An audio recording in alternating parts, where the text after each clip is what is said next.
से मैं आप सबको एक बार नमस्कार करता हूं।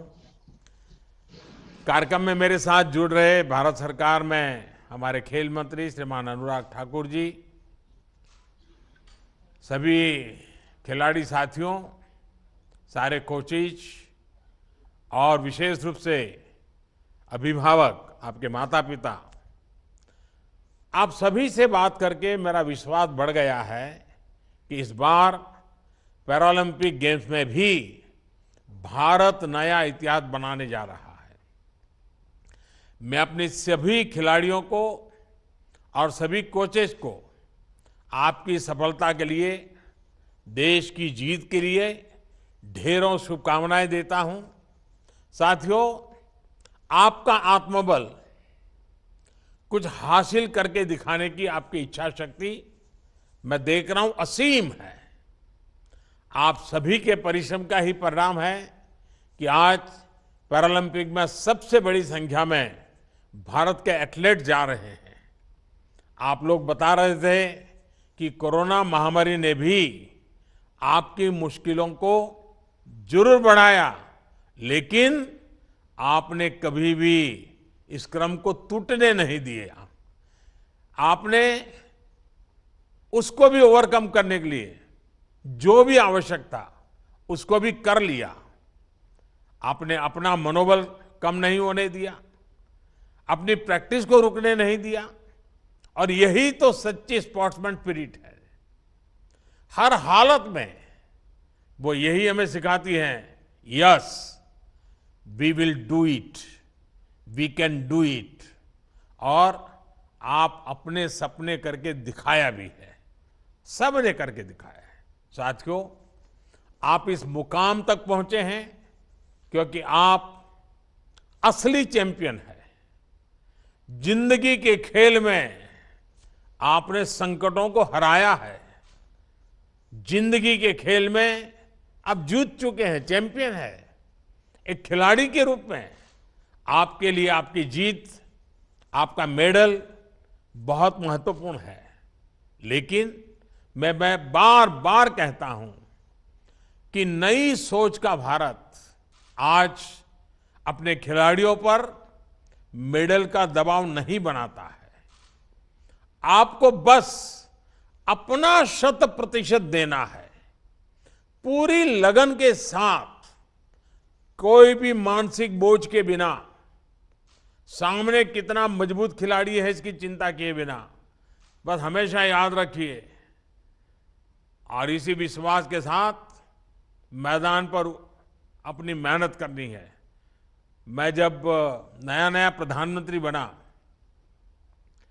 तो दुनिया के लोगों से मिलता था। अब वो तो ऊंचाई में भी हमसे ज़्यादा होते हैं, उन देशों का रुतबा भी बड़ा होता है। मेरा भी बैकग्राउंड आपके जैसा ही था, और देश में भी लोग शंका करते थे कि ये मोदी जी को दुनिया का तो कुछ पता नहीं है, प्रधानमंत्री बन गए, क्या करेंगे। लेकिन मैं जब दुनिया के लीडर से हाथ मिलाता था तो मैं कभी ये नहीं सोचता था कि नरेंद्र मोदी हाथ मिला रहा है। मैं यही सोचता था कि 100 करोड़ से भी बड़ी आबादी वाला देश हाथ मिला रहा है, मेरे पीछे 100 करोड़ से ज़्यादा देशवासी खड़े हैं। ये भाव रहता था, और उसके कारण मुझे कभी भी मेरे कॉन्फिडेंस को समस्या नहीं आती थी।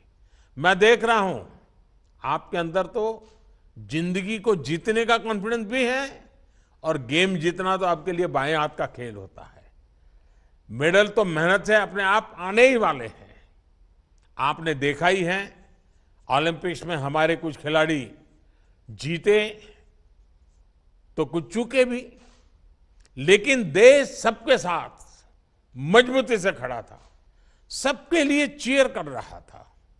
साथियों, एक खिलाड़ी के तौर पर आप ये बखूबी जानते हैं कि मैदान में जितनी फिजिकल स्ट्रेंथ की जरूरत होती है, उतनी ही मेंटल स्ट्रेंथ भी मायने रखती है।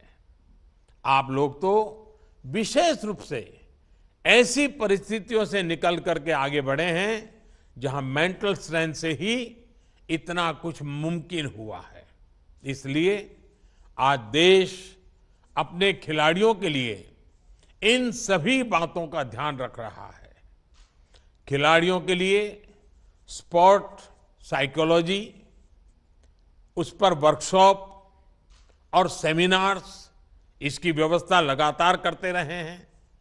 हमारे ज्यादातर खिलाड़ी छोटे शहरों, कस्बों और गांवों से आते हैं, इसलिए एक्सपोजर की कमी भी उनके लिए एक बड़ी चुनौती होती है। नई जगह, नए लोग, अंतर्राष्ट्रीय परिस्थितियां, कई बार ये चुनौतियां ही हमारा मनोबल कम कर देती हैं। इसलिए ये तय किया गया कि इस दिशा में भी हमारे खिलाड़ियों को ट्रेनिंग मिलनी चाहिए। मैं उम्मीद करता हूं कि टोक्यो पैरालंपिक को ध्यान में रखते हुए जो 3 सेशंस आपने ज्वाइन किए, इनसे आपको काफी मदद मिली होगी। साथियों, हमारे छोटे छोटे गांवों में, दूर सुदूर क्षेत्रों में कितनी अद्भुत प्रतिभा भरी पड़ी है, कितना आत्मविश्वास है। आज मैं आप सबको देख करके कह सकता हूं कि मेरे सामने प्रत्यक्ष प्रमाण है। कई बार आपको भी लगता होगा कि आपको जो संसाधन सुविधा मिली, ये न मिली होती तो आपके सपनों का क्या होता। यही चिंता हमें देश के दूसरे लाखों युवाओं के बारे में भी करनी है। ऐसे कितने ही युवा हैं जिनके भीतर कितने ही मेडल लाने की योग्यता है। आज देश उन तक खुद पहुंचने की कोशिश कर रहा है। ग्रामीण क्षेत्रों में विशेष ध्यान दिया जा रहा है। आज देश के 250 से ज्यादा जिलों में 360 खेलो इंडिया सेंटर्स बनाए गए हैं, ताकि स्थानीय स्तर पर ही प्रतिभाओं की पहचान हो, उन्हें मौका मिले। आने वाले दिनों में इन सेंटर्स की संख्या बढ़ाकर 1000 तक की जाएगी। इसी तरह हमारे खिलाड़ियों के सामने एक और चुनौती संसाधनों की भी होती थी। आप खेलने जाते थे तो अच्छे ग्राउंड, अच्छे उपकरण नहीं होते थे।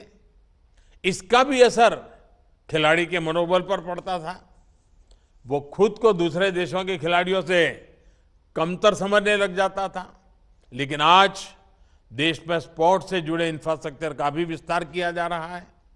देश ने खुले मन से अपने हर एक खिलाड़ी की पूरी मदद कर रहा है।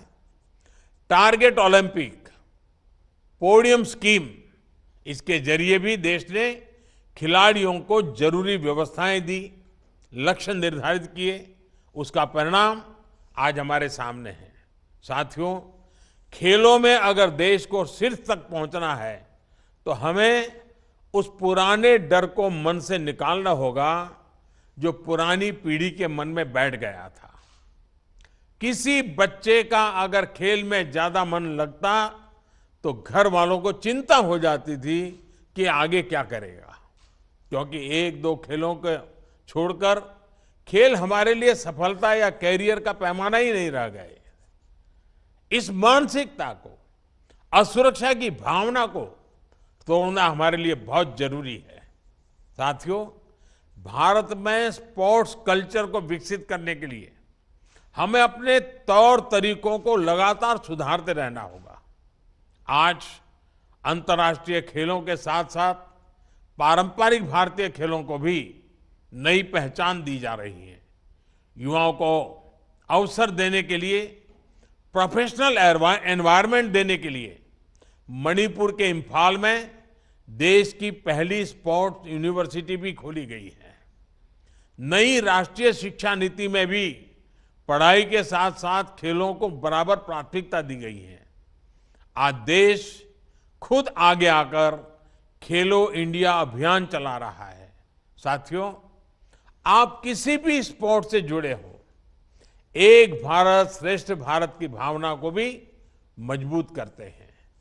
आप किस राज्य से हैं, किस क्षेत्र हैं, कौन सी भाषा बोलते हैं, इन सब से ऊपर आप आज टीम इंडिया है। ये स्पिरिट हमारे समाज के हर क्षेत्र में होनी चाहिए, हर स्तर पर दिखनी चाहिए।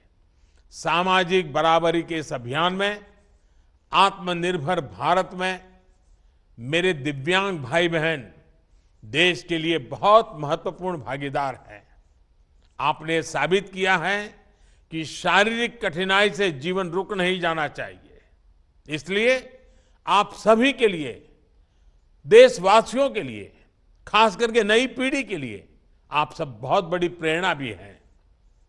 साथियों, पहले दिव्यांग जनों के लिए सुविधा देने को लेकर वेलफेयर समझा जाता था, लेकिन आज देश इसे अपना दायित्व मानकर काम कर रहा है। इसलिए देश की संसद ने the rights for persons with disabilities act जैसा कानून बनाया, दिव्यांग जनों के अधिकारों को कानूनी सुरक्षा दी। सुगम्य भारत अभियान इसका एक और बड़ा उदाहरण है। आज सैकड़ों सरकारी बिल्डिंग्स, सैकड़ों रेलवे स्टेशन, हजारों ट्रेन कोच, दर्जनों डोमेस्टिक एयरपोर्ट्स के इंफ्रास्ट्रक्चर को दिव्यांग जनों के लिए सुगम बनाया जा चुका है। इंडियन साइन लैंग्वेज की स्टैंडर्ड डिक्शनरी बनाने का काम भी तेजी से चल रहा है। एनसीईआरटी की किताबों को भी साइन लैंग्वेज में ट्रांसलेट किया जा रहा है। इस तरह के प्रयासों से कितने ही लोगों का जीवन बदल रहा है, कितनी ही प्रतिभाओं को देश के लिए कुछ करने का भरोसा मिल रहा है। साथियों, देश जब प्रयास करता है तो उसके सुनहरे परिणाम भी हमें तेजी से मिलते हैं। तो हमें और बड़ा सोचने की और नए की प्रेरणा भी उसी में से मिलती है। हमारी एक सफलता हमारे कई और नए लक्ष्यों के लिए हमारा रास्ता साफ कर देती है। इसलिए जब आप तिरंगा लेकर टोक्यो में अपना सर्वश्रेष्ठ प्रदर्शन करेंगे तो केवल मेडल ही नहीं जीतेंगे, बल्कि भारत के संकल्पों को भी आप कई दूर तक ले जाने वाले हैं, उसको एक नई ऊर्जा देने वाले हैं, उसको आगे बढ़ाने वाले हैं। मुझे पूरा विश्वास है कि आपके ये हौसले, आपका ये जोश टोक्यो में नए कीर्तिमान गढ़ेगा। इसी विश्वास के साथ आप सभी को एक बार फिर ढेरों शुभकामनाएं। बहुत बहुत धन्यवाद।